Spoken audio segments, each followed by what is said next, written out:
మనోహర్తో అందులో ఎలక్షన్ పెట్టి కాదా మనోహర్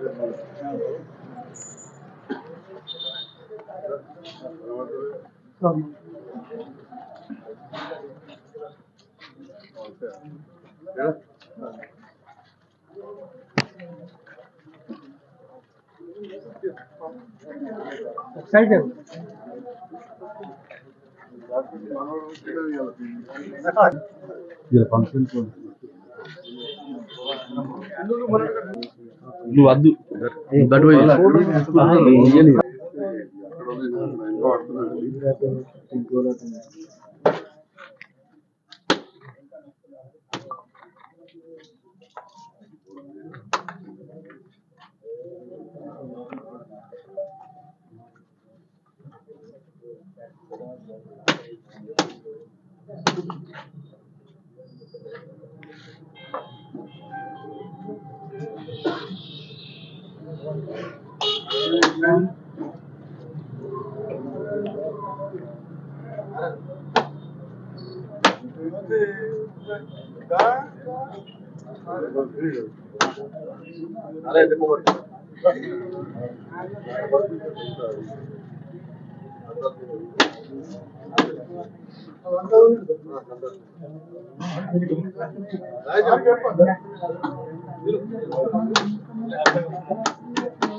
రాజు కొబ్బరికాయ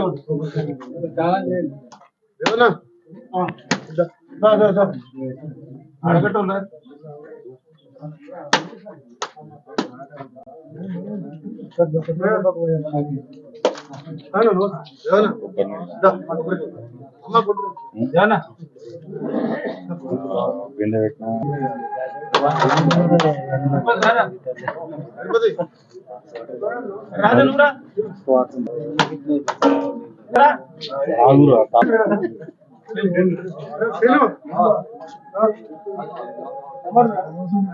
కార్యదర్శి మాజిట్లా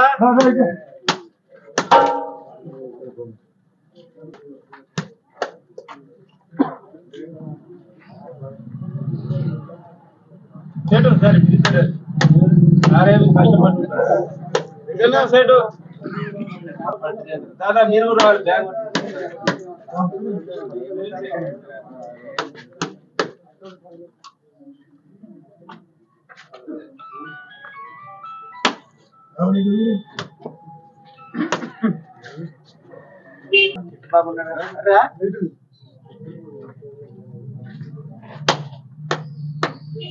మూడు రెండు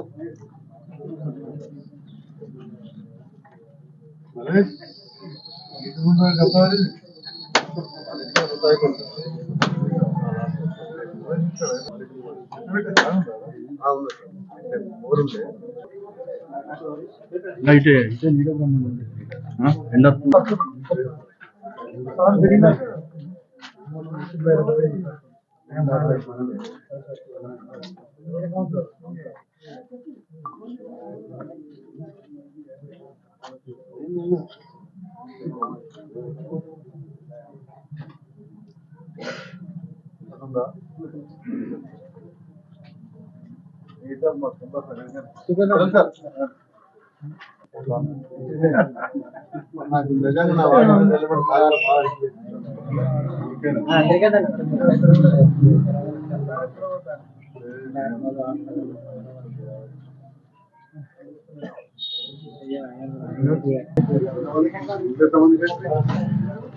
నలభై వార్డులో డెవలప్మెంట్ ప్రోగ్రామ్స్ కు విచ్చేసిన మన జగిత్యాల అభివృద్ధి ప్రదాత గౌరవనీయులు జగిత్యాల ఎమ్మెల్యే గారు సంజయ్ కుమార్ గారికి మరియు మున్సిపల్ చైర్పర్సన్ జ్యోతి గారి నా యొక్క నమస్కారములు.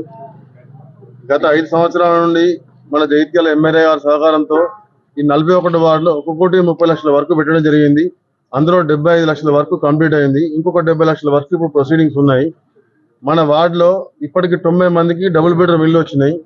మరియు సార్ మన వార్డులో ఒక 10 మందికి మనం బీసీ బంద్ ఇచ్చినాం సార్. మన అప్పుడు రజక సోదరులందరికీ కూడా మనం బీసీ బంద్ ఇచ్చినాం, కట్టిన సోదరులకు కూడా ఇచ్చినాం సార్. అది కూడా జగిత్యాల ఎమ్మెల్యే గారు చాలా అప్పుడు బీసీ బంద్ అప్పుడు కూడా సార్కు అందరికంటే మన వార్డులో సార్ ఎక్కువ మంది ఉన్నారు, అంటే ఎలిజిబుల్ క్యాండిడేట్స్ ఎక్కువ ఉన్నారంటే వారు కూడా ఎమ్మెల్యే గారు ఇప్పుడే చెప్పించడం జరిగింది. మరియు మన వార్డులో 90 మందికి నిరుపేదలకు డబుల్ బెడ్రూమ్ ఇల్లు వచ్చినాయి. అందులో కూడా ఎమ్మెల్యే గారు చాలా హెల్ప్ చేశారు మా వార్డుకు సంబంధించింది. ఈ వార్డుకు సంబంధించి ముఖ్యంగా ఏదైనా అంటే జగిత్యాల ఎమ్మెల్యే గారు మాత్రం చాలా అంటే చాలా హెల్ప్ చేసింది. అంటే ఎక్కువ నేను పొలిటికల్ లేకున్నా కానీ సారు మంచి మనసుతో ఏ విషయం చిన్న ప్రాబ్లం చెప్పినా కానీ సార్ చాలా హెల్ప్ చేశారు. మరి మన 41 వాళ్ళ చాలా దాదాపు 10 మందికి అవుట్ సోర్సింగ్ ఉద్యోగాలు ఇప్పించడం జరిగింది గౌరవ ఎమ్మెల్యే గారి సహకారంతో. ఒక 10 మందికి ఉద్యోగం చేస్తున్నారు అవుట్ సోర్సింగ్ గా. ఇప్పుడు ఇంతటి సహకరించిన జగిత్యాల ఎమ్మెల్యే గారికి మరియు మున్సిపల్ చైర్మన్ గారికి అందరికీ నా యొక్క నమస్కారం. వారిలో భూమి పూజ కార్యక్రమానికి విచ్చేసిన గౌరవ శాసనసభ్యులు సంజయ్ కుమార్ గారు, వార్డు కౌన్సిలర్ శ్రీకాంత్ గారు, చైర్పర్సన్ అడిగాల జ్యోతి లక్ష్మణ్ గారు, వారి కౌన్సిలర్ సోదరులు, పాత్రికేయులు, వార్డు ప్రజలందరూ కూడా నమస్కారాన్ని తెలియజేస్తూ, మరి అభివృద్ధి అనేది నిరంతర ప్రక్రియ. ఈ రోడ్లు డ్రైన్లు కడుతూనే ఉంటారు, వెళ్తూనే ఉంటాయి. ఇది ఎప్పుడు జరిగేది నిరంతరం. పట్టణం ఎట్లా అభివృద్ధి జరుగుతుంటే అట్లా విస్తీర్ణం పెరిగిన కొద్ది కూడా వర్కులు పెంచవలసిన అవసరం ఉంది. మరి రేవంత్ రెడ్డి ప్రభుత్వం వచ్చి 1 సంవత్సరం పూర్తయిన సందర్భంగా అన్ని గ్రామాల్లో కానీ ప్రతి వార్డు మండలాల్లో ఎన్నో కార్యక్రమాలు చేపట్టడం జరుగుతున్నది. మరి వారు 1 సంవత్సరంలో నిరుద్యోగ యువలకు 53,000 ఉద్యోగాలు ఇప్పించిన ఘనత రేవంత్ రెడ్డికి దక్కింది. అలాగే 55,000 కోట్ల రైతులకు రుణ సహాయం అందించిన ఘనత కూడా వారికి దక్కింది. ఇంకా జగిత్యాల పట్టణానికి ఎన్నో కార్యక్రమాలు గౌరవ ఎమ్మెల్యేగా తీసుకొచ్చారు. ఇప్పుడు ఈ రోజు ఏటీ అనేది ఒకటి టీఆర్ నగర్లో పని నడుస్తున్నది. ఆ ఏటీ అడ్వాన్స్డ్ టెక్నాలజీ ఇన్స్టిట్యూట్ అంటే అందులో చదువుకొని అందులో మనం సర్టిఫికేట్ తీసుకుంటే అది విదేశాలలో కూడా పోతే ఉద్యోగం ఈజీగా దొరుకుతుంది. కాబట్టి దాన్ని మనం ఉపయోగించుకోవాలి. అట్లా ఇప్పుడు సాంకేతిక విజ్ఞాన పాఠశాల కూడా ఇప్పుడు చెలగల దగ్గర ప్రపోజల్ తీసుకొచ్చారు సార్. అది కూడా తొందరలోనే అవుతుంది. అది కూడా పెద్ద అచీవ్మెంట్ జగిత్యాల పట్టణానికి. నిన్ననే బీజేపీ వాళ్ళు కూడా ఒకటి నమోదయ తీసుకొచ్చారు. వారు కూడా నేను జగిత్యాల పట్టణ ప్రజల తరఫున అభినందనలు తెలియజేస్తున్నాను. ఏది ఏమైనా పార్టీలకు అతీతంగా జగిత్యాల పట్టణాన్ని, ప్రాంతాన్ని అభివృద్ధి పథకం తీసుకున్న నాయకులందరూ కూడా ముఖ్యంగా ఎమ్మెల్యే గారికి ధన్యవాదాలు తెలియజేస్తూ సెలవు తీసుకుంటున్నారు. జై హింద్. ఈరోజు జగిత్యాల పట్టణంలో స్థానిక 41వ వార్డులో సంబంధించిన భూమి పూజ కార్యక్రమానికి విచ్చేసిన గౌరవనీయులు ఎమ్మెల్యే సంజయ్ అన్న గారికి, అలాగే ఈ వార్డు కౌన్సిలర్ అయిన కప్పల శ్రీకాంత్ అన్న గారికి, మాజీ చైర్మన్ గిరినాభూషణం గారికి, ఏఈ గారికి, మిగతా కౌన్సిలర్స్ కి వార్డు నమస్కారాలు తెలియజేస్తున్నాను. మీడియా మిత్రులకు కూడా ఈ వార్డుకి సంబంధించిన 1,30,00,000 ఈ వార్డుకి వెచ్చించడం జరిగింది.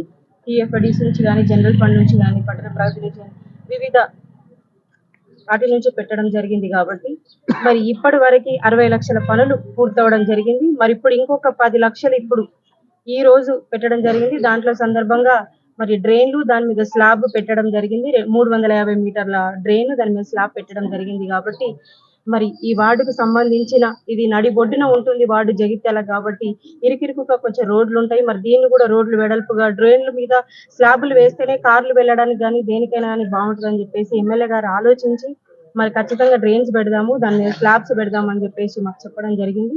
మరి దాంట్లోనే ఇప్పటికే గత 5 సంవత్సరాల నుంచి వెళ్ళి ఎంతగానో డెవలప్ చేసిన ఎమ్మెల్యే గారు ఇక నిరంతరం ప్రక్రియలాగా ఇక ముందు ఇంకా 4 సంవత్సరాలు కూడా ఇలాగే డెవలప్ చేస్తారు. ప్రజాపాలన సందర్భంగా, విజయోత్సవాల సందర్భంగా ఇంకా కూడా ఈ 4 సంవత్సరాలు మన జగిత్యాల పట్టణంకి అలాగే నియోజకవర్గానికి కూడా మరి ప్రజాపాలన విజయోత్సవాలు నిరంతరం ప్రక్రియగా జరుగుతూ ఉంటుంది. కాబట్టి ఇట్లాంటి డెవలప్మెంట్ కార్యక్రమాలు ఇందాక గిరినాభూషణం గారు చెప్పినట్టు ఎన్నో తీసుకొచ్చి ఎన్నో డెవలప్మెంట్ కార్యక్రమాలు మొన్న కూడా ముఖ్యమంత్రి గారితో మాట్లాడితే 100 కోట్ల ప్రతిపాదన కూడా చేయడం జరిగింది.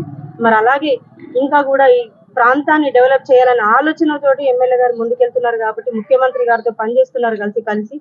సో ఇలాగే నిరంతరం పనిచేయాలి, ప్రజలకు అన్ని డెవలప్మెంట్ కార్యక్రమాన్ని అందజేయాలని చెప్పేసి నిరంతరం ప్రక్రియ నడుస్తూనే ఉండాలని చెప్పేసి మరి ఎమ్మెల్యే గారిని కోరుకుంటూ, అలాగే మరి ఆయనకి ఇలాంటి ఒక డెవలప్మెంట్ కార్యక్రమాలు చేస్తున్నందుకు ప్రత్యేక ధన్యవాదాలు తెలియజేస్తూ మరి అవకాశం ఇచ్చిన హృదయపూర్వక ధన్యవాదాలు ప్రతి ఒక్కరికి. జగిత్యాల పట్టణంలోని 41వ వార్డులో డ్రైన్స్ భూమి పూజ కార్యక్రమానికి మమ్మల్ని ఆహ్వానించిన స్థానిక కౌన్సిలర్ శ్రీ కప్పల శ్రీకాంత్ గారికి, అనేకున్న సోదరి చైర్పర్సన్ జ్యోతి గారికి, మాజీ మున్సిపల్ చైర్మన్ పెద్దలు నీలాభూషణ్ గారికి కూడా పేరు పేరు నమస్కారం. ఈరోజు 10 లక్షల రూపాయల డ్రైన్లకు భూమి పూజ చేయడం జరిగింది. ఇప్పటికే దాదాపు 70 లక్షల పైన వర్క్స్ ఇక్కడ ఎగ్జిక్యూట్ చేసినాం. పనులైన డ్రైన్లు కానీ రోడ్లు కానీ ఇవన్నీ కూడా. దాంతో పాటుగా ఎక్కడ అవసరం ఉంటే అక్కడ కరెంటు స్తంభాలే కావచ్చు, మరి పేద వాళ్లకు చెప్పినట్టు 90 మందికి డబుల్ బెడ్రూమ్ ఇచ్చింది. ఉదాహరణకు చెప్పాలంటే ఒక ఈ వార్డులు ఇచ్చండి, ఆ కురుట్ల పట్టణం మొత్తం కూడా వాళ్ళు ఇవ్వలే. ఒక ఈ వార్డుల 41 వార్డులు ఇచ్చండి. ఆ రకంగా మనం జగిత్యాల పట్టణాన్ని నిరంతరం అభివృద్ధి చేస్తాం. దాంతో పాటుగా విద్యా వైద్యం సామాన్యులకు అందాలి, మౌలిక వసతులు కూడా పెరగాలనే ఆలోచనతో జగిత్యాల ప్రజలందరి సహకారంతో ఏదైతే అందరూ కలిసి నన్ను విశ్వాసం ఉంచి నన్ను గెలిపించిండ్రో ఆ సహకారంతో ఈ ప్రాంత వాసులకు అటు వైద్య విషయంలో హాస్పిటల్ దగ్గర ఉండే విధంగా, రెండవది చింతకుంట చెరువు అధ్వాన పరిస్థితులు ఉండే దాన్ని కూడా బాగా చేసుకుని అక్కడ మడిలయ్య గుడి కావచ్చు, వెనుక మందిరం కావచ్చు, అదేవిధంగా చాకలైలమ్మ విగ్రహాన్ని ఏర్పాటు చేసుకుని నిర్మించుకోవడం, చింతకుంట శ్మశాన వాటికి అధ్వానం అంటే అధ్వాన పరిస్థితుల్లో మా పోసే మంచి లేడు ఆరోగ్యం కానీ నన్ను చూపించేట కట్ట కిందకి వెళ్ళి లైట్లను వలకొడుతున్నాడు. అట్లాంటి చోట దాన్ని మంచిగా అన్ని వర్గాల సహకారం తీసుకొని హిందూ ముస్లింలనే గొడవ లేకుండా ముస్లిం సోదరులతో కూడా మాట్లాడి వాళ్ళ మస్జిద్కు, కమ్యూనిటీ హాల్కు, హాస్పిటల్కు ఆ ప్రాంతంలో నిధులిచ్చి ఇటు హిందూ శ్మశాన వాటికను కూడా మంచిగా అభివృద్ధి చేసుకున్నారు. చాలా మంది అనుకున్నారు ఇది అయ్యేదా పోయేదా అనుకున్నారు, కానీ అన్ని వర్గాల సహకారం తీసుకొని ఈరోజు అభివృద్ధి చేయడం జరుగుతుంది. మరి జగిత్యాల ప్రజలు ఏ విశ్వాసంతో అయితే నన్ను గెలిపించారో, జగిత్యాల ప్రజలు గెలిపిస్తే అప్పుడప్పుడు అంటుంటాం నువ్వు గెలిచినావు అంటారు. గెలిచడం ఉండదు, రాజకీయాల్లో గెలిపించడం ఉంటుంది. ఈ ప్రజలైతే గెలిపించారో ఈ ప్రాంత అభివృద్ధి చేసింది చూసి గెలిపించింది. మనం చూస్తున్నాం పక్కనే మంచిర్యాల కూడా జిల్లా అయింది, మెడికల్ కాలేజ్ వచ్చింది. నిర్మల్ కూడా జిల్లా అయింది, మెడికల్ కాలేజ్ వచ్చింది. పెద్దపల్లి కూడా జిల్లా అయింది, రామగుండం మెడికల్ కాలేజ్ వచ్చింది. కానీ అక్కడికి ఇక్కడికి ఫలితాలు వేరు. ఇక్కడ నన్ను గెలిపించారు, అక్కడనేమో అక్కడున్న అప్పటి శాసనసభ్యులు ఓడించారు. అంటే నా ఎన్నటి ఉండి మా నాయకులు, అదేవిధంగా అధికారులు, పాత్రికేయ మిత్రులు, ప్రజలు నాతో పనిచేయించారు, నన్ను మళ్ళీ గెలిపించారు. మళ్ళీ 4 సంవత్సరాలు ప్రభుత్వం ఉంది, రేవంత్ రెడ్డి గారి నేతృత్వంలో ప్రభుత్వం వచ్చింది. ఈ సందర్భంలో కూడా మరి జగిత్యాల అభివృద్ధి చేయాలి. ఇంతకుముందు చెప్పుకున్నాం ఇల్లు కట్టినామని, కొందరు చెప్తారు అవి గతంలో రాజశేఖర రెడ్డి గారు ముఖ్యమంత్రి ఉన్నప్పుడు స్థలం ఇచ్చారు, వాస్తవమే. అప్పుడు స్థల సేకరణ అయింది, కొన్ని ఇల్లు కట్టింది. మళ్ళీ పోయిన ప్రభుత్వంలో బిల్డింగ్ నిర్మాణం చేసింది, దాన్ని కొంత డబ్బు పెండింగ్ ఉంటుంది, దాదాపు 31 కోట్లు. అవి రేవంత్ రెడ్డి గారు రాగానే రిలీజ్ చేసింది. దాంట్లో ప్రధానమంత్రి ఆవాస్ యోజన నిధులు కొన్ని ఉంటాయి. ఇవన్నీ పోగా అక్కడ మౌలిక వసతులు అవసరం, నీళ్లు కావాలి, కరెంటు కావాలి, డ్రైనేజీలు కావాలి. తర్వాత రేపటి నాడు ఓ గుడి కావాలి, ఓ మసీదు కావాలి, శ్మశాన వాటి కావాలి, దవాఖాన కావాలి, బడి కావాలి. అక్కడ చాలా ఊరు పోతుంది అక్కడికి. 5,000 ఇండ్లు, జగిత్యాల పట్టణంలో 25,000, 5,000 ఇండ్లు. మరి ఇవన్నీ చేయాలంటే ప్రభుత్వంతో కలిసి పనిచేయాల్సిన అవసరం ఉండేది. మరి గౌరవ ముఖ్యమంత్రి గారు కూడా చాలా సానుకూలంగా స్పందించి 100 కోట్ల రూపాయలు జగిత్యాల పట్టణానికి అడిగిన ఎమ్మెల్యే గారు దానికి పరిశీలించి ప్రతిపాదన పంపమని మొన్ననే మున్సిపల్ కమిషనర్ గారికి, కలెక్టర్ గారికి కూడా లెటర్ రాసిందని చెప్పి ఈ సందర్భంగా తెలియజేస్తాం. అదేవిధంగా మన ప్రాంతంలో అటు మెడికల్ కాలేజీతో పాటు మరి పేద వర్గాలకు, పేద వాళ్ళకు విద్య అవసరం. ఇంటిగ్రేటెడ్ రెసిడెన్షియల్ స్కూల్ దాదాపు 100 కోట్లతోటి నిర్మించబోయేది. ఇవాళ జగిత్యాల నియోజకవర్గానికి 2 జిల్లాలకు కలిపి జగిత్యాల నియోజకవర్గానికి మంజూరు చేసినందుకు నేను ముఖ్యమంత్రి గారికి, జగిత్యాల ప్రజలందరి పక్షాన కూడా ధన్యవాదాలు తెలియజేస్తాను. ఎందుకంటే నేను వాళ్ళతో కలిసి పనిచేస్తా అన్నాడే చెప్పిన ఇంటిగ్రేటెడ్ స్కూల్ కావాలి, ఈ ప్రాంత అభివృద్ధికి ఒక 100 కోట్లు అవసరం ఉంటాయి అని చెప్పడం జరిగింది. ముందుగానైతే 34 కోట్లు డబుల్ బెడ్రూమ్ రిలీజ్ చేసేసాం. అట్లనే చాలా చోట్ల మీరు ఇంటున్నారు కావచ్చు, కాంట్రాక్టర్లు బిల్లులు వస్తలేవు. ఇక్కడ ఏవైతే పనులు జరిగిందో అంతా గత ప్రభుత్వ హయాంలో జరిగిన వాటికి మున్సిపల్ పరిధిలో 5 కోట్ల రూపాయల నిధులు వెంటనే మంజూరు చేశారు. ఆ కాంట్రాక్టర్ మీద 5 కోట్ల పనులు చేయాల్సి ఉంది. మనం ప్రతి వార్డులో ఒక 10 లక్షలు కాంట్రాక్టర్ చేయాల్సి ఉంది. అవన్నీ కూడా చేయిస్తాం. మళ్ళీ అదనంగా కూడా 25 కోట్లు ఇచ్చారు. అవి కాకుండా కూడా మళ్ళీ 100 కోట్ల రూపాయలకు ప్రతిపాదన. సో జగిత్యాల పట్టణం మన ప్రజలందరి సహకారంతో, ప్రజాప్రతినిధుల సహకారంతో, అధికారుల సహకారంతో తప్పకుండా చేస్తాం. ఇవన్నీ కూడా మా ప్రసాద్ మిత్రం, మా మీడియా మిత్రులకు కూడా ధన్యవాదాలు తెలియజేస్తూ ఈ అభివృద్ధిలో నాకు సహకరిస్తున్న ప్రజలందరికీ మరొకసారి హృదయపూర్వక ధన్యవాదాలు.